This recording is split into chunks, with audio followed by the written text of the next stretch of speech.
bimbingan-Mu, buat kebaikan-Mu dalam setiap hidup kami yang selalu baru dan tak pernah berkesudahan ya Tuhan.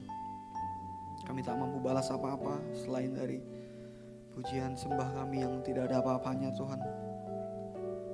Tapi kiranya dengan sedikit ini, dengan kecil ini, biarlah Tuhan disenangkan. Biarlah Tuhan yang ditinggikan dari suara kami, dari nyanyian kami pagi hari ini. Terima kasih buat bimbingan-Mu dari awal ibadah sampai sekarang Tuhan. Dan bila sebentar kami bersama-sama akan berbagi kebenaran firman Tuhan, biarlah Tuhan berikan kami pengertian, telinga, hati, pikiran seorang murid, agar dapat mengerti firman-Mu dan terlebih menghidupinya dalam hidup kami ya Tuhan.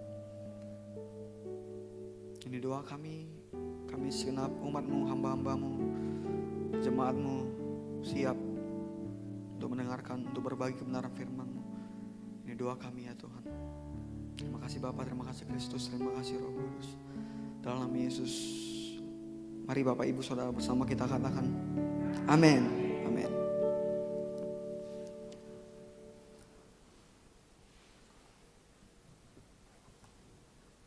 Saya ucapkan shalom buat kita semua, Bapak Ibu Saudara yang terkasih. Terima kasih buat tim musik, Ibu WL, bahkan teman-teman pemain musik, tim multimedia semua, dan para pengerja jemaat Tuhan tempat ini. Saya ucapkan terima kasih juga kembali kepada Pak Gembala dan Ibu untuk kesempatan yang diberikan sekali lagi untuk bisa sharing di tempat ini. Nah, kemarin saya dihubungi Bapak dan diberitahukan temanya adalah Finishing Well untuk bulan ini. Maka saya tidak mengambil judul lain, saya langsung masukkan saya judul yang sama, yaitu Finishing Well juga. Dan mari untuk beberapa waktu ke depan Bapak Ibu, mari kita bahas mengenai hal ini. Kita dasari dari Ibrani 3 ayat 14 untuk tema Finishing Well ini. Namun sebenarnya keseluruhannya ada di Ibrani 3 ayat 7 sampai 19. Namun dasar ayat kita adalah Ibrani 3 ayat 14. Intinya di situ. Mari kita buka. Oh, boleh klik? Ya, terima kasih Kakak operator.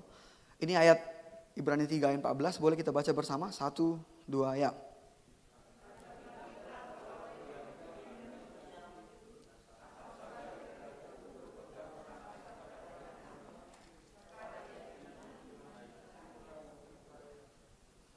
Yap, amin. Saya baca sekali lagi, karena kita telah beroleh bagian di dalam Kristus, asal saja kita teguh berpegang sampai kepada akhirnya, pada keyakinan iman kita yang semula. Ini inti daripada ayat yang akan kita bahas 7 sampai 19. Inilah intinya. Boleh Kak diklik? Terima kasih. Nah Bapak Ibu, struktur daripada bagian ini kita dapat bagi menjadi 4 bagian. Yang pertama 7 sampai 11, lalu 12, 13, lalu 14 yang tadi kita baca, dan yang terakhir 15 sampai 19. Penulis Ibrani mencoba membagi bagian ini dalam bagian kecil itu, 7, 11, 12, 13, 14 sendiri, dan 15 sampai 19. Penulis Ibrani kemungkinan besar mungkin Paulus, tapi tidak dapat dipastikan seperti surat Paulus yang lain. Tapi kita bilanglah penulis Ibrani begitu saja. Nah itulah strukturnya, bisa kita simak bersama, 7, 11, 12, 13, 14, 15 sampai 19. Dan itu yang akan kita bahas perbagian tersebut. Boleh Kak? Lanjut. Nah di ayat yang pertama, bagian yang pertama itu ada di pasal 7 sampai 11. Dikatakan Bapak Ibu di sini, di pasal 7 dikatakan, sebab itu seperti dikatakan Roh Kudus, pada hari ini jika kamu mendengar suaranya, suara Roh Kudus, maka jangan keraskan hati. Itu yang saya buat di paling atas, jangan keraskan hati. Saya buat tanda silang juga di situ. Nah, di sini penulis Ibrani menjelaskan mengeraskan hati itu seperti apa. Maka dia akan melanjutkan di ayat 8, 9 dan ke bawah 10. Dikatakan di ayat selanjutnya, ayat 8, janganlah keraskan hatimu seperti dalam kegeraman pada waktu pencobaan di padang gurun. Di sini penulis Ibrani mencoba menarik kejadian yang sudah lama, ribuan tahun lalu. Pencobaan di padang gurun yang dimaksud tentu saat Israel dibawa Tuhan keluar dari Mesir. Jadi penulis Ibrani mencoba menarik flashback sangat jauh ke situ. Karena saat itu mereka sudah mendengarkan Tuhan, mendengarkan Roh Kudus, namun mereka tetap berkeras hati. Lalu penulis Ibrani mencoba menjelaskan mengeraskan hati yang dimaksud bagaimana. Maka penulis Ibrani menuliskannya di bawahnya. Ayat 9 dikatakan apa? Sini juga saya buat. Ayat 9 dikatakan, di mana nenek moyangmu mencobai aku dengan jalan menguji aku. Sekalipun mereka melihat perbuatanku 40 tahun lamanya. Dibilang di ayat 9. Saya buat di sini juga, Bapak Ibu bisa lihat. Dijelaskan oleh penulis Ibrani bagaimana yang dimaksud mengeraskan hati. Yang pertama, mencobai Tuhan dan memungkiri karyanya. Itulah yang orang Israel lakukan selama 40 tahun. Bayangkan 40 tahun sudah mendengar Tuhan, sudah melihat karyanya yang jelas, mulai dari mana, dari sorga, laut terbelah, sampai yang lain. Tapi mereka tetap mencobai, mengeraskan hati. Itu yang coba penulis Ibrani katakan mengenai mengeraskan hati. Lalu di bawahnya dia lanjut, mengeraskan hati yang dimaksud bagaimana yang kedua. Dikatakan di ayat 10. Itulah sebabnya aku murka kepada angkatan itu, orang Israel yang waktu itu di padang gurun. Murka katanya, Tuhan murka karena mereka, dan berkata selalu mereka sesat hati dan mereka tidak mau mengenali jalanku, kata Tuhan. Mengenali jalan Tuhan. Yang dimaksud mengeraskan hati yang kedua, sebagaimana dijabarkan oleh penulis Ibrani adalah tidak mau mengenal jalan Tuhan. Itu yang saya tulis di bawah juga, di bagian bawah. Tidak mau mengenal jalannya. Itu di ayat 10 tadi. Jadi penulis Ibrani berdasarkan kisah ribuan tahun lalu, dia mencoba menarik itu ke konteks zaman mereka saat itu, perjanjian baru. Begini, mengeraskan hati, kata penulis Ibrani. Mungkin jemaat kala itu bertanya-tanya, mengeraskan hati itu bagaimana yang dimaksud? Maka penulis Ibrani mencoba menjabarkannya. Mencobai Tuhan, memungkiri karyanya. Sudah ada karyanya depan mata. Kurang ini. Kami masih butuh yang lebih. Kalau kita lihat, Bapak Ibu mungkin sudah berkali-kali mendengar kisah keluaran dari padang gurun. Dari tanah Mesir. Kita melihat mereka sudah mengalami A. Mereka kurang, merasa kurang. Mereka alami B dari Tuhan. Tetap kurang. Mereka alami C, tetap kurang. Bahkan salah satu yang paling membuat Tuhan geram adalah saat mereka justru mengingat masa-masa mereka di Mesir. Untuk apa kami dibawa ke sini, kata mereka. Untuk mati di padang gurun kah, kata mereka. Mending kami di Mesir, ada daging. Ini yang saya rasa paling konyol. Karena mereka membandingkan karya Tuhan saat itu dengan daging. Apalagi daun pre. Bapak Ibu, saya pertama baca itu agak lucu saya rasa. Bayangkan di kitab Keluaran ada disebut daun pre. Bawang pre begitu. Mereka membandingkan karya Tuhan, membelah laut merah. Mana dari sorga tidak perlu dimasak, udah ada. Dibandingkan dengan daging di Mesir, daun pre di Mesir. Ada loh bawang pre di Mesir loh, di sini nggak ada. Lebih enak di sana lah. Untuk apa kita di sini? Lalu saat mereka kekurangan air, mereka bilang di Mesir banyak air. Lebih baiklah kami diperbudak tapi lancar minum. Lebih baiklah kami diperbudak tapi lancar makan daging. Saat mereka tuntut daging, kalau Bapak Ibu tentu ingat, Tuhan kasih burung pipit berjatuhan sampai mereka muntah-muntah makannya begitu ya. Itulah saking Tuhan muak kepada mereka. Ini daging, makani kalian katanya. Akhirnya nggak sanggup, muak, terbuang dan sebagainya, busuk. Tapi mereka anehnya, konyolnya, buruknya, membandingkan karya Tuhan yang besar saat itu dengan daun pre, daging, air minum. Betapa mereka memungkiri karya Tuhan di depan mata. Mereka berusaha flashback ke masa lalu yang tidak bisa lagi didatangi. Tapi sudah jelas-jelas ada karya Tuhan. Mereka tidak mau. Makanya dibilang penulis Ibrani, bagaimana mengeraskan hati? Salah satunya mencobai Tuhan, kemudian memungkiri karya Tuhan, kemudian tidak mau mengenal jalan Tuhan. Karena mereka dibawa Musa untuk jalan keluar. Tapi mereka bilang apa? Mending kami pulang. Itu sama dengan tidak mau mengikuti jalan yang Tuhan tunjukkan melalui hambanya Musa. Kemudian Kak klik boleh. Di ayat 11 bagian pertama yang sudah kita strukturkan tadi 7-11. Nah maka di bagian terakhir ayat terakhir di bagian ini dikatakan apa? Ayat 11. Tuhan berfirman, sehingga aku bersumpah, sehingga aku menetapkan dalam murkaku, kata Tuhan. Mereka tidak akan masuk tempat perhentianku, kata Tuhan. Saya tulis di sini, tidak akan masuk tanah perjanjian yang Tuhan janjikan kepada Israel kala itu. Kenapa? Karena hal tadi, mengeraskan hati, memungkiri karya Tuhan, mencobai Tuhan terus 40 tahun. Bayangkan 40 tahun. Nanti kita akan lihat bagaimana berikutnya struktur ini berjalan sehubungan dengan yang pertama ini. Boleh Kak, klik. Nah, saya buat situ to-do untuk kita lakukan bersama. Nah, menariknya Bapak Ibu, penulis Ibrani tidak hanya sekedar flashback, menceritakan sejarah masa lalu. Seolah-olah kalau cuma sampai di ayat 11, kayaknya ini cuma cerita-cerita sejarah mungkin ya. Mungkin ini pelajaran sejarah aja, udahlah, nggak ada kaitannya dengan hidup kita. Mungkin begitu kata jemaat waktu itu. Tapi tidak, penulis Ibrani melanjutkannya dengan implikasi masa kini, maksudnya masa mereka kala itu. Setelah dijabarkannya, mereka itu mengeraskan hati, mencobai Tuhan, bla bla bla di padang gurun. Maka katanya, untuk kita sekarang apa? Kata penulis Ibrani kepada jemaat kala itu, kepada orang-orang Kristen kala itu. Dia katakan di ayat 12, waspadalah. Kata penulis Ibrani, hai saudara-saudaraku, waspadalah, supaya di antara kamu jangan terdapat seorang yang hatinya jahat dan yang tidak percaya oleh karena murtad dari Allah yang hidup. Di sini saya tulis di atas waspada dan nasihat. Yang pertama di ayat 12 kata penulis Ibrani, waspadalah. Itu bukan lagi bercerita soal orang Mesir, orang Israel di padang gurun, bukan. Ini sekarang ke kalian, maksudnya jemaat kala itu. Waspadalah supaya jangan ada yang mengeraskan hati. Seperti sudah dijabarkan di ayat sebelumnya oleh penulis Ibrani. Jadi penulis Ibrani di sini coba mengaitkan itu dan mengambil aplikasinya ke kehidupan mereka saat itu. Ingat, ribuan tahun lalu, nenek moyang kita mencobai Tuhan, mengeraskan hati dan sebagainya.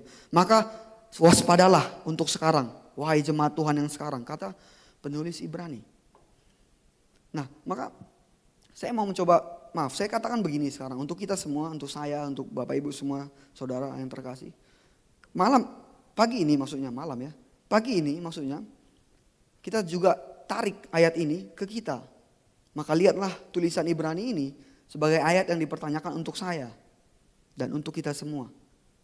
Ayat yang ditujukan untuk kita semua. Waspadalah kata firman Tuhan kepada kita saat ini. Dengan melihat konteks Israel ribuan tahun yang lalu saat keluar dari Mesir.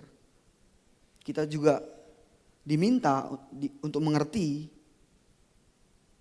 dan mengambil implikasi dari ayat 12 ini. Waspadalah katanya, jangan ada yang mengeraskan hati. Seperti nenek moyang kita mencobai Allah di padang gurun. Jadi ini menarik, tulisan Ibrani sangat rapi, mulai dia flashback. Lalu tidak hanya sampai situ, dia tarik ke implikasi zaman mereka. Dan sekarang tahun 2022 kita juga tarik ke zaman kita. Amin ya. Karena kita percaya firman Tuhan bukan hanya bagi orang Israel yang kala itu atau zaman-zaman perjanjian baru. Tapi sepanjang masa. Dan hari ini adalah untuk kita. Mungkin nanti 20 tahun lagi untuk anak cucu, generasi berikutnya dan sebagainya. Begitu. Nah ini yang menarik, ayat berikutnya saya buat di bawah, makanya saya buat di atas Bapak Ibu. Waspada dan nasihat. Ini menarik, menurut saya ini menarik. Sebagaimana yang ditulis oleh penulis Ibrani. Dikatakan di ayat berikutnya 13. Tetapi, tadi kan waspada. Lalu 13-nya, tetapi nasihatilah seorang akan yang lain. Setiap hari selama masih ada dikatakan hari ini. Lalu dikatakan supaya jangan ada di antara kamu yang menjadi tegar hatinya karena tipu daya dosa. Jadi habis dikatakan di ayat 12 waspada supaya jangan ada yang murtad, mengeraskan hati, mencobai Tuhan. Di berikutnya dikatakan tetapi nasihatilah sesamamu, teman-teman seiman, sesama orang percaya. Mungkin Bapak Ibu begini, saya mau tarik seperti ini. Mungkin Bapak Ibu, saudara semua pernah mendengar guyonan hamba Tuhan, pendeta mungkin pengkhotbah, atau guyonan orang Kristen, lelucon orang Kristen yang dikatakan begini. Aduh, udahlah, udah capek aku nasihati dia, kan ke surga gak boncengan. Pernah dengar begitu ya? Mungkin kita benar dengar atau mungkin kita ucapkan sendiri lelucon itu. Udahlah, gak usah nasihati anakku ini. Toh aku gak bawa dia ke surga, gak gandengan tangan kok ke surga. Sendiri-sendiri kok ke surga. Kita pernah dengar itu. Saya mau katakan begini. Itu benar secara teknis, itu benar. tentu kita ke surga tidak boncengan, tidak gandengan tangan. Gak bisa kita ajak kawan yang gak mau, ayo kita tarik-tarik. Gak bisa, memang gak bisa. Memang tidak bisa secara teknis. Ke surga itu sendiri-sendiri benar. Kalaupun kita nanti bertemu dengan keluarga kita, itu urusan berbeda. Tapi jalan ke surganya gak bisa kita tarik tangan orang. Atau kita bonceng, kita paksa, gak bisa. Itu benar. Tapi saya mau katakan, untuk kita semua pagi hari ini, meskipun ke surga gak boncengan, tapi firman Tuhan berkali-kali menyampaikan kepada kita tentang menasihati sesama. Benar ya? Salah satu di ayat ini. Lalu di Injil pernah dikatakan kalau ada saudaramu yang berbuat dosa, tegurlah ia dengan 4 mata. Kalau tidak dengar, bawalah 2-3 orang sebagai saksi. Kalau enggak dengar juga, bawalah ke jemaat. Kalau tidak dengar juga, lepaskanlah dia. Mungkin dia sudah diserahkan kepada iblis oleh Tuhan. Seperti itu. Jadi saya mau katakan, maaf, yang penulis Ibrani katakan, walaupun ke surga gak boncengan, tentu penulis Ibrani paham itu. Ke surga gak bawa siapa-siapa. Tapi selama masih hidup, kata penulis Ibrani, selama masih ada dikatakan hari ini, bagi saya, bagi keluarga kita, bagi kita semua, maka jangan jemu-jemunya menasihati sesama kita. Kalau kita melihat mereka sudah mungkin terjerumus dalam ayat-ayat sebelumnya yang dijelaskan oleh penulis Ibrani, mencobai Tuhan, memungkiri karyanya, mengeraskan hati, tidak mau mengenal jalan. Itu dicamkan oleh penulis Ibrani di ayat 13. Nasihatilah. Jadi dengan kata lain, penulis Ibrani mau mengatakan begini, walaupun ke surga gak boncengan, tapi saat masih hidup, sesama kita itu juga tanggung jawab kita gitu. Bapak Ibu juga pernah mendengar mungkin, nasihatilah orang. Beritakan firman kepada dia. Terima gak terima itu bukan urusan kita, begitu ya. Biarlah Roh Kudus yang bekerja. Kalaupun dia bebal, ya sudah. Bagian kita memberitakannya. Itu yang dimaksud di sini. Penulis Ibrani tidak bilang kalau kamu sudah nasihati pasti dia akan bertobat. Enggak, dia enggak bilang gitu. Dia hanya bilang nasihatilah selama masih ada hari ini. Karena jika udah terlambat, enggak ada lagi hari ini, enggak bisa lagi kita ngapa-ngapain. Termasuk yang sangat bagi saya cukup seram di Yeskiel. Tadi kan cuma tegur 4 mata, nasihati. Di Yeskiel menurut saya agak seram. Karena dikatakan Tuhan kepada Yeskiel, kalau ada saudaramu berbuat dosa dan kamu tidak pernah, dan kamu tahu tapi kamu tidak pernah mencoba menasihatinya, maka saat dia mati, darahnya akan ditanggung kepadamu katanya. Itu seram, bagi saya itu seram sekali. Karena saat kita lihat dia, teman kita saudara kita sudah terjerumus, tapi kita diam saja, cuek saja. Yang penting aku gak ikut berbuat dosa kok. Tuhan bilang, suatu kali akan ditanggungkan kepadamu, akan dituntut kepadamu. Lalu Tuhan lanjutkan kepada Yeskiel, kalau kamu sudah nasihati, sudah berkali-kali gitu, tapi gak dengar juga, dia tetap begitu sampai matinya, ya sudah. Maka darahnya tidak akan ditanggung kepadamu, kamu tidak akan dituntut, kita tidak akan dituntut, kata Tuhan. Itu sangat mengerikan menurut saya, karena kalau kita diam saja, rupanya kita ikut serta dalam kesalahan dia. Kesalahan apa? Tidak mau menegur, tidak mau memperingati. Salah satu dosen saya pernah bilang begini, Bapak Ibu, tidak berbuat baik sama dengan, atau saya lupa ya, ya benar, tidak melakukan apa-apa yang kita lihat itu sedang salah, itu sama dengan berbuat dosa juga katanya. Seperti Yeskiel tadi. Jadi kalau kita, mungkin contoh sehari-harinya seperti ini. Misalnya di zaman sekarang mungkin LGBT begitu sangat marak. Lalu mungkin di kantor kita atau di tempat kita di vote. Yang setuju LGBT siapa? Biar kita buat di kantor kita ini pelangi, bendera pelangi. Kan begitu, zaman sekarang seperti itu, parah sekali. Semua dipaksa untuk membuat pelangi. Pelangi tidak lagi seindah lagu anak-anak, benar ya? Sekarang melihat pelangi sudah apa. Lalu kita di vote, lalu kita tidak suka LGBT, yang lain pada setuju. Kita nggak suka, tapi kita diam aja. Kita tidak berusaha menasihati kiri kanan kita, secara pribadi mungkin. Nah itu sama salahnya dengan yang vote itu, dengan yang setuju LGBT. Begitu menurut firman Tuhan, karena kita diam. Diam saja, nggak pernah menegur, nggak pernah memperingati. Yang penting aku nggak vote LGBT kok. Yang penting saya tidak setuju LGBT kok. Udahlah pulang. Itu sama dengan yang vote yes terhadap LGBT. Di situ poin beratnya. Makanya penulis Ibrani bilang di atas waspada, Waspada diri kita jangan ikut serta mengeraskan hati. Tapi selain waspada, itu berbicara diri sendiri, lalu nasihatilah. Jadi hidup orang Kristen bukan diri sendiri saja. Itu yang dimaksud di ayat ini. Tapi sekeliling kita. Puji Tuhan yang di tempat ini mungkin tidak ada masalah dengan mengeraskan hati. Tapi kan di luar sana bagaimana? Teman sekolah kita, teman kerja kita nggak tahu. Itu sebabnya mari kita bawa ayat ini dalam hidup kita sehari-hari. Bapak Ibu, saudara terkasih. Ya itu sudah 1, 2, 12, 13.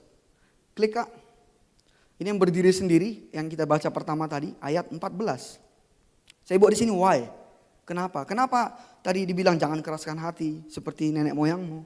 Jangan memungkiri karya Tuhan. Nasihatilah sesama orang seiman. Kenapa dibilang? Karena ini pamungkasnya. Penulis Ibrani coba akhiri di sini. Makanya dibuatnya kata karena. Semua yang dijelaskannya tadi ditutupnya dengan kata karena. Jangan keraskan hati, jangan cobai Tuhan. Nasihati sesamamu, waspadalah. Karena yang sudah kita baca di awal. Karena kita sudah mendapat bagian dalam Kristus. Di tulisan lain di Alkitab dikatakan juga. Karena bagi mereka orang-orang yang sudah pernah mengecap karunia Allah. Tetapi habis itu murtad dan pergi lagi. Maka tidak ada lagi pengampunan kedua untuk mereka, kata firman Tuhan. Makanya di ayat 14 dikatakan saat kita sudah menerima bagian dalam Kristus. Kita sudah dibaptis, lahir baru, bahkan sudah mulai dewasa rohani. Maka yang semua tadi sudah kita bahas. Jangan lagi keraskan hati kita bersama. Jangan lagi cobai Tuhan, pungkiri karya Tuhan. Bahkan nasihatilah sesama kita, kanan kiri kita. Karena kenapa? Kita sudah dapat bagian. Ini menariknya kekristenan Bapak Ibu. Saya sangat suka fakta kekristenan yang ini. Beda kita dengan agama lain. Apa? Di sini bedanya. Kalau agama lain kita menasihati sesama. Kita berbuat baik. Kita tidak mencobai Tuhan. Itu supaya apa? Supaya kita mendapat bagian dalam hidup kekal atau sorga. Begitu toh? Semua agama mengajarkan itu. Berbuat baik, berbuat amal. Nasihati sesamamu supaya, mereka punya kata kunci supaya Anda masuk surga, kata mereka. Bedanya mereka dengan kita, dan itu perbedaan yang sangat besar dan sangat indah di sini. Penulis Ibrani dan penulis Alkitab yang lain tidak pernah memakai kata supaya.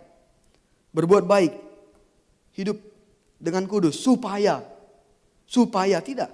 Tapi seperti contoh satu ini, tadi dikatakan sebelumnya, jangan cobai Tuhan, jangan pungkiri karya Tuhan. Jangan waspadalah, nasihati sesama. Bukan supaya kita menerima bagian dalam Kristus. Tapi apa? Karena. Kata karena menunjukkan bagian dalam Kristus sudah duluan kita miliki. Benar ya? Bukan supaya nanti kita miliki. Bukan itu. Jadi karena kita sudah di dalam Kristus, maka dikatakan waspadalah. Jangan keraskan hati lagi. Nasihati sesama kita. Jangan cuek. Karena sudah di dalam Kristus. Bukan supaya. Kita tahu yang di dalam Kristus adalah orang-orang yang menerima hidup kekal. Amin ya. Yang percaya kepadanya tidak akan binasa melainkan beroleh hidup yang kekal. Jadi bukan perbuatan semua tadi tidak dapat dikatakan berarti Kristen agama perbuatan dong. Harus hidup kudus. Bukan. Kita bukan agama perbuatan. Bahkan kita bukan agama. Tapi itu isu lain. Kita ini sudah menerima bagian dalam Kristus. Makanya kita waspada, menasihati sesama, tidak mencobai Tuhan. Sekali lagi, karena, bukan supaya. Karena sudah mendapat bagian dalam Kristus. Lalu di bawahnya, di ayat ini, dikatakan, di ayat yang sama, asal saja katanya. Tidak hanya sampai karena sudah dalam Kristus. Tapi asal saja, atau yang terpenting juga begitu, dikatakan lanjutannya, kita bertahan sampai kepada akhirnya. Itulah yang dimaksud tema kita bulan ini oleh gereja, oleh Pak Gembala, finishing well. Saya mau katakan begini, banyak dari kita yang starting bad. Benar ya? Kita starting bad, bahkan even worse. Sangat buruk. Kita mungkin dulu jahat dan sebagainya. Narkoba, sebagainya, pergaulan, bisnis yang salah, pergaulan bebas untuk anak muda seperti saya. Kita mungkin banyak yang starting well. Tapi firman Tuhan tidak pernah mengatakan kalau kamu bukan starting well. Kita banyak yang starting bad. Tapi firman Tuhan tidak pernah mengatakan kalau kamu starting bad, binasa kamu langsung. Gak ada. Yang ditekankan oleh Kristus, oleh inti dari Injil itu adalah finishing well. Bukan starting well. Jadi jangan pernah cemas atau gusar, aduh aku ini 10 tahun lalu banyak dosaku. Saya ini selama masa remaja saya berdosa terus. Hancur lakuin, gak ada lagi kesempatan. Enggak. Yang Tuhan tekankan adalah finishing well. Bukan starting well. Karena banyak orang yang starting well, tapi worse. Finishingnya malah buruk, malah bad, malah worse. Paulus pernah bilang juga, kalian jemaat Tuhan, kalian yang sudah memulai dalam roh, apakah kalian akan mengakhiri dengan daging katanya. Nah itu menunjukkan betapa pentingnya pengakhiran. Makanya ditekankan, apakah kalian mau mengakhiri dengan daging? Padahal kalian sudah menerima Yesus. Jangan dong. Kalau kalian mulai dengan daging, oke lah itu masa lalu kalian, kata Paulus. Sama dengan penulis Ibrani ini. Finishing well, bukan starting well yang paling penting. Oke, klik, oh ya sudah. Lalu berikutnya, di ayat, tadi kan saya bilang, penulis Ibrani coba akhiri di ayat 14. Lalu kenapa masih ada ayat 15 sampai 19? Ini, pengulangan. Di ayat berikutnya, 15 sampai 19, penulis Ibrani hanya mengulangi poin yang tadi. Apa saja? Jangan keraskan hati. Jangan berontak. Seperti orang Israel berontak meskipun sudah mendengar suara Tuhan. Sudah melihat karya Tuhan. Sudah mendengar suara Tuhan tapi masih berontak. Maka penulis Ibrani mencoba mengulangi penjelasan di ayat tadi. 7 sampai 11 tadi. Jangan keraskan hati. Jangan berontak. Dan yang paling bawah. Dikatakan di ayat 19 puncaknya. Itulah yang sebabnya mereka tidak masuk ke tanah perhentian. Itu juga diulang. Tadi sudah dibilang. Karena mereka tidak percaya. Karena mereka terus mengeraskan hati dan sebagainya. Ini hanya pengulangan. Nah saya mau katakan begini di penghujung sharing firman ini. Kalau kita orang Indonesia atau mungkin ya orang Indonesia yang tidak mengerti penulisan-penulisan begitu Alkitab. Kita akan melihat kenapa sih diulang-ulang gitu ya. Kan ini udah tadi jangan keraskan hati. Kenapa ada lagi diulang? Tidak masuk tanah perjanjian. Kenapa diulang lagi? Sudah mendengar suara Tuhan tapi tetap murtad. Kenapa diulang? Tadi kan sudah di ayat 7 sampai 14. Kenapa diulang? Nah, ini yang mau saya bagi sedikit sebagai penghujung. Boleh Kak? Kenapa diulang? Kenapa harus diulang? Nah bedanya penulisan Indonesia dengan mereka, Yahudi. Mereka itu ada yang namanya pengulangan-pengulangan seperti itu. Atau tautologi, bahasa apanya. Jadi diulang-ulang. Bukan kalau kita orang Indonesia melihat tulisan diulang-ulang. Ini apa? Basa-basi gitu. Atau kalau orang tua kita menasihati, gini ya, diulang lagi, gini ya. Udah loh mak tadi. Gitu. Orang Indonesia begitu. Tapi mereka bukan. Dikatakan di sini, mereka semakin diulang, maka tanda makna dari tulisan itu makin beda. Kalau mereka hanya tulis 1 kali, itu penting. Kalau mereka tulis 2 kali, dengan konteks yang sama, diulang lagi di bawahnya, maka itu sangat penting. Tapi kalau mereka sudah tulis 3 kali, itu hal yang mutlak, wajib, hal yang benar mutlak. Bukan lagi sekedar penting. Itulah pengulangan dalam penulisan Alkitab. Makanya kalau Bapak Ibu lihat, banyak sekali seperti itu. Di zaman Yosua, teguhkan hatimu. Baru di bawah kita baca lagi, teguhkan hatimu. Di bawahnya lagi, teguhkan hatimu. Loh ini apa diulang-ulang terus? Padahal masih dalam pembicaraan yang sama loh, kan gitu. Masih dalam cerita yang sama, tapi teguhkan hatimu, teguhkan hatimu, teguhkan hatimu 3 kali. Makanya dikatakan seperti itu. Itu makna pengulangan dalam penulisan Alkitab. Lalu kita lihat tadi sudah diulang, tapi cuma 2 kali. Apakah berarti jangan keraskan hati, jangan cobai Tuhan itu hanya sekedar amat penting karena cuma 2 kali di ayat 7-11 dan ayat 15-19? Enggak. Kita mau lihat, klik Kak. Sebenarnya ketiga poin tadi itu diulangi 3 kali Bapak Ibu. Tapi kita tidak bahas ayat lanjutannya, ayat 20 dan seterusnya. Kita kan cuma ayat 7 sampai 19 pagi ini. Tapi kita lihat sedikit aja. Ini, poin pertama itu, teguh dalam Kristus, itu sudah dibahas di pasal 3 ayat 6. Kemudian di pasal 3 ayat 14 yang kita baca tadi, ya toh. Kemudian satu lagi di pasal 4 ayat 14, itu disinggung lagi. Itu masih konteks yang sama, cuman gak kita bahas karena waktu juga. Jadi 3 kali diulang untuk poin teguh, berpegang teguh dalam Kristus sampai akhir, itu 3 kali. Seperti makna yang kita lihat tadi, kalau 3 kali itu hal yang mutlak, wajib. Lalu poin kedua juga jangan keraskan hati, itu juga 3 kali.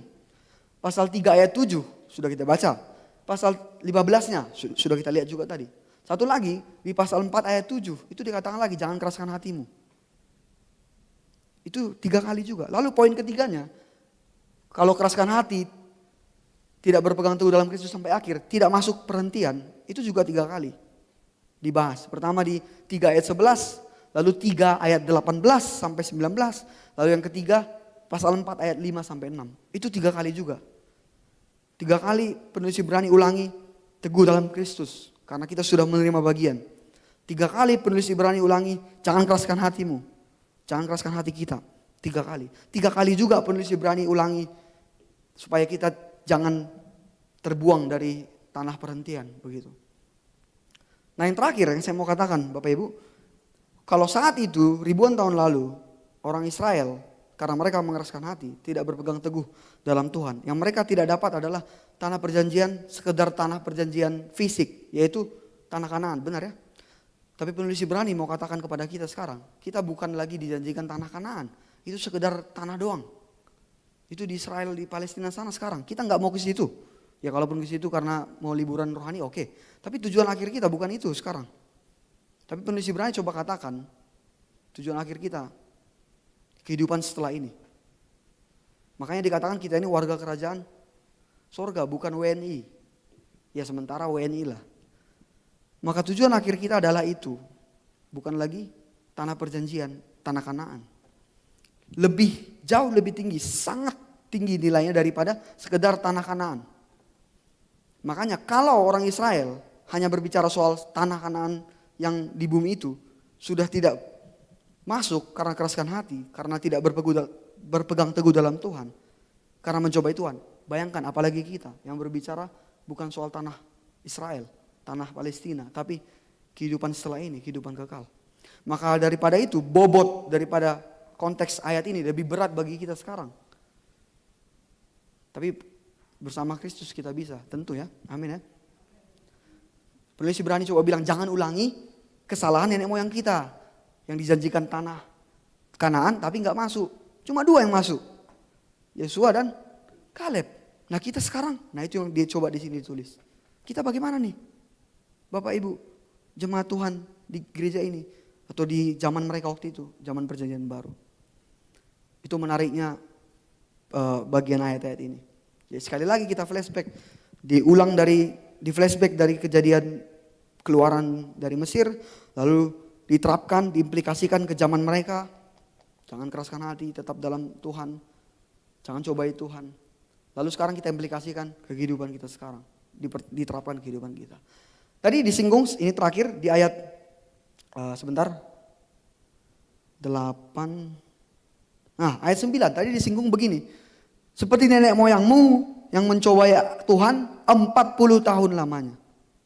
Seperti nenek moyangmu yang memungkiri kebaikan Tuhan, karya Tuhan 40 tahun lamanya.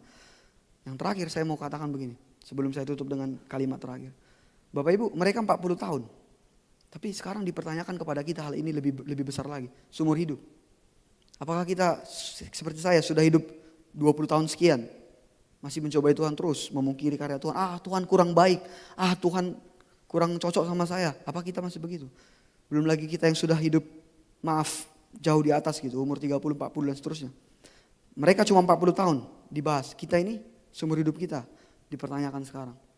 Maka dari itu seperti penulis Ibrani bilang, mari. Kalau Tuhan sudah berbicara, Roh Kudus sudah berbicara, jangan keraskan hati. Kita jangan cobai Tuhan, kita jangan pungkiri karya Tuhan, suara Tuhan, dan nasihati sesama kita. Terakhir, kalimat terakhir. Boleh kita baca bersama Bapak Ibu? 1, 2, ya. Pegang teguh dalam pengharapan dan iman pada Kristus sampai kepada. Amin ya. Saya baca sekali lagi untuk kita semua Bapak Ibu, maka akan kita tutup. Mari terus berpegang teguh dalam pengharapan dan iman pada Kristus sampai kepada akhirnya. Dan itulah finishing well kita. Amin ya Bapak Ibu. Mari kita tutup Alkitab kita dan sebagainya. Kita berdoa, kita tutup, kita minta pertolongan Tuhan untuk dapat menghidupi firman ini. Mari kita berdoa Bapak Ibu. Terima kasih Bapa Kristus Roh Kudus buat firman-Mu pagi hari ini. Hamba-Mu tidak ada apa-apanya Tuhan untuk menyampaikan ini, tapi pertolongan Roh Kudus-lah yang memampukan kami untuk mengerti dan terlebih melakukannya dalam hidup kami ya Tuhan.